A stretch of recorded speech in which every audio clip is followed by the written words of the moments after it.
This is Mitchel Zoler from Global Medical News Network. I'm speaking at the annual meeting of the European Hematology Association in Berlin. I'm talking to Dr. William Wierda, who is a hematology oncologist at MD Anderson Cancer Center in Houston, and he is giving a presentation at the meeting on results from the pivotal trial of Ofatumumab in refractory CLL patients. So the data from the pivotal trial was reviewed last week at the ODAC meeting and was voted 10-3 for approval.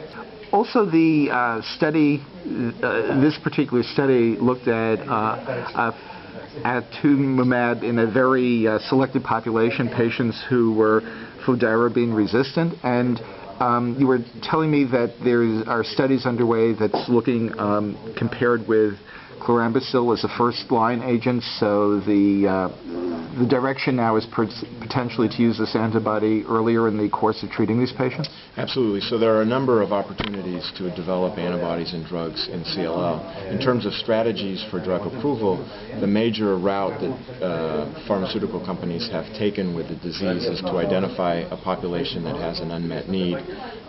They should demonstrate activity in that unmet need, and then the follow-on studies to demonstrate efficacy in phase 3 studies are done later, so that the drugs undergo accelerated approval, and then the follow-on studies are done. The phase 3 studies are difficult in CLL because it's a chronic disease, and the endpoints for the studies take a long time, several years.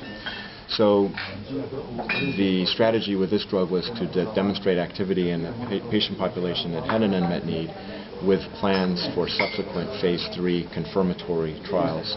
So there is a large confirmatory trial that is planned that will be chlorambucil versus chlorambucil plus Ofatumumab. So it's a randomized phase 3 trial looking at progression-free survival as the endpoints.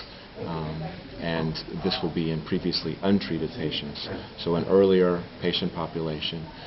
We also have a trial that we have completed with fludarabine, cyclophosphamide, and Ofatumumab. That was a phase 2 trial. It was a randomized phase 2 trial looking at 2 different dose levels of Ofatumumab in previously untreated patients.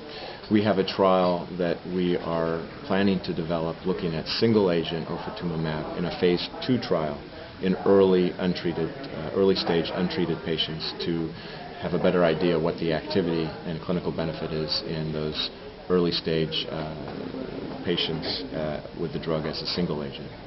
And the chlorambucil trial, that you expect the results next year? Oh no, it'll be a number of years. Several years, three years probably before there's results from that study. Okay. This is Mitchel Zoler from Global Medical News Network.